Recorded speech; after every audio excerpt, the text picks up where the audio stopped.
Di video kali ini, aku akan membawakan sebuah cerita horor tentang pengalaman seseorang dikerjain di demit penunggu rumah angker.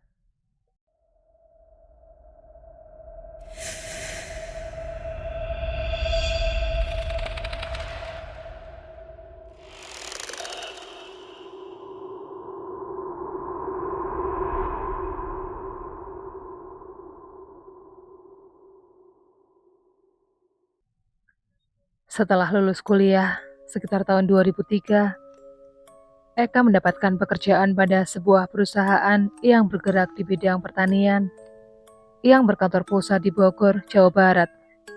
Namun Eka ditempatkan di Brebes, Jawa Tengah untuk mengurusi divisi bawang merah.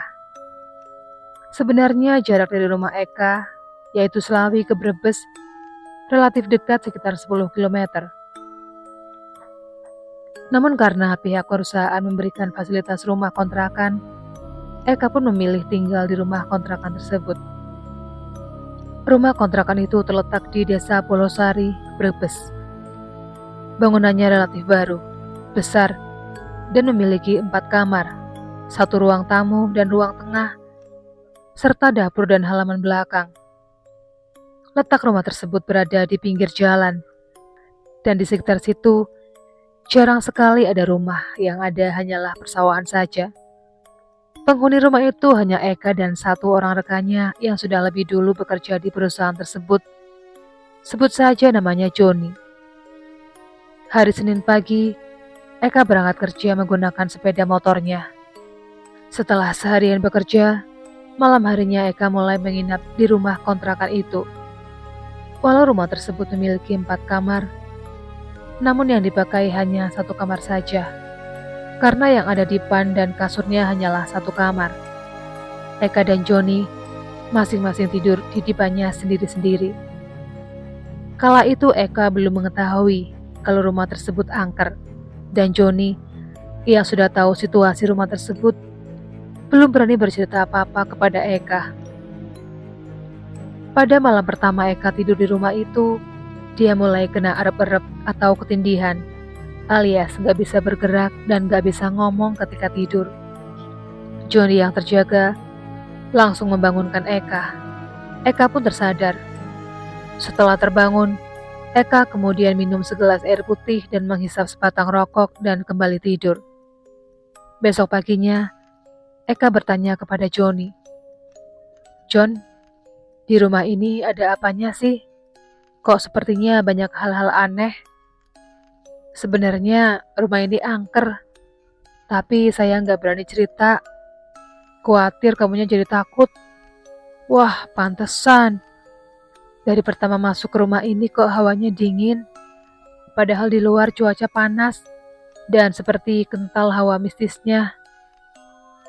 Dulu pertama saya nginep di sini, saya pun kena arep-erep. Tapi ya mau gimana lagi, rumah saya jauh. Ya biarinlah, kena arep-arep tiap malam juga. Tega kamu John gak cerita kalau rumah ini sarang dedemit. Malam kedua, karena kerjaan baru selesai jam 9 malam dan badan terasa capek, Eka terpaksa menginap lagi di rumah angker tersebut. Jam 10 malam, Eka mulai siap-siap tidur.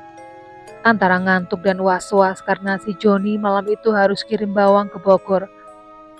Jadi Eka harus tidur sendirian. Ketika kelopak matanya hampir terpejam, terdengar suara deci jendela. Sontak Eka langsung terbangun. Eka terheran-heran. Perasaan semua jendela telah ditutup. Kok masih ada suara jendela terbuka ya, pikirnya. Eka kemudian bangun dari tempat tidur, bermaksud mengecek kondisi jendela. Baru saja beberapa langkah Eka berjalan, dan hampir mendekati pintu kamar. Tiba-tiba cahaya lampu seperti bergoyang-goyang, dan tengkuk Eka seperti ada yang meniup dari belakang.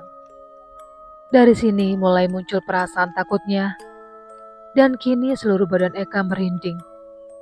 Antara takut dan penasaran, sambil memegang handle pintu kamarnya, Eka membalikkan badan untuk mengetahui ada apa dengan lampu.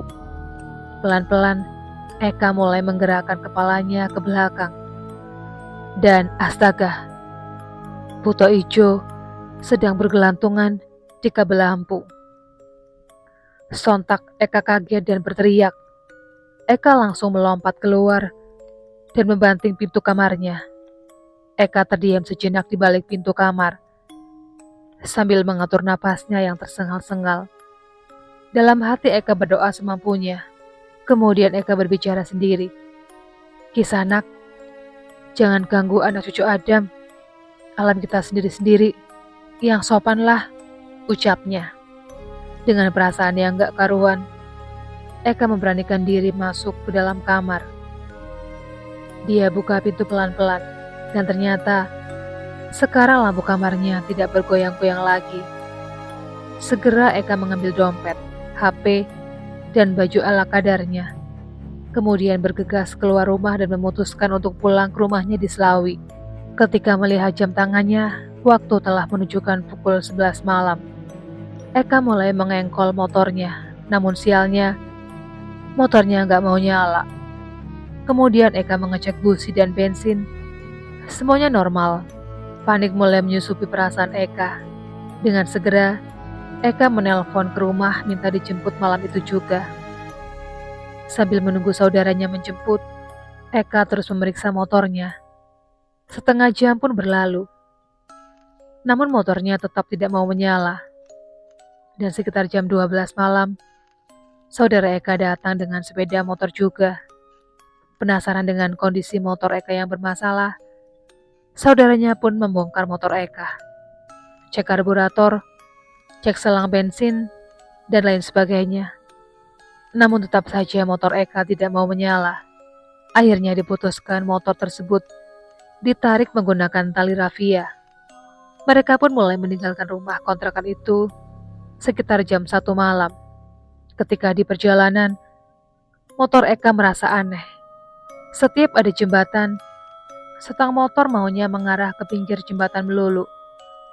Eka pun berusaha sekuat tenaga mengarahkan setang motornya ke jalan. Akhirnya sekitar jam 2 malam, mereka sampai juga di Slawi.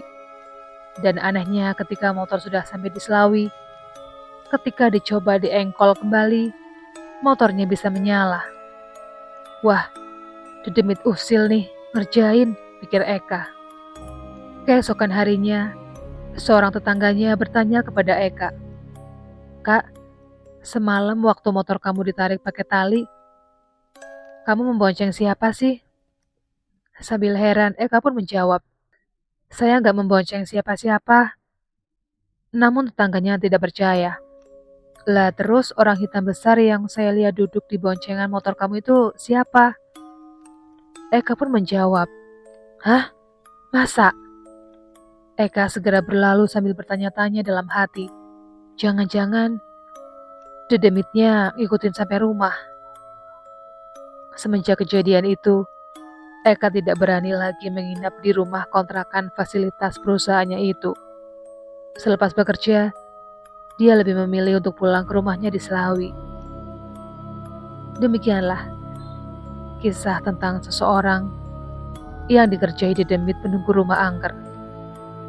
Buat kalian yang suka dengan channel ini, jangan lupa untuk menekan tombol subscribe-nya supaya channel ini semakin berkembang. Sekian dulu video kali ini, jumpa lagi di video berikutnya.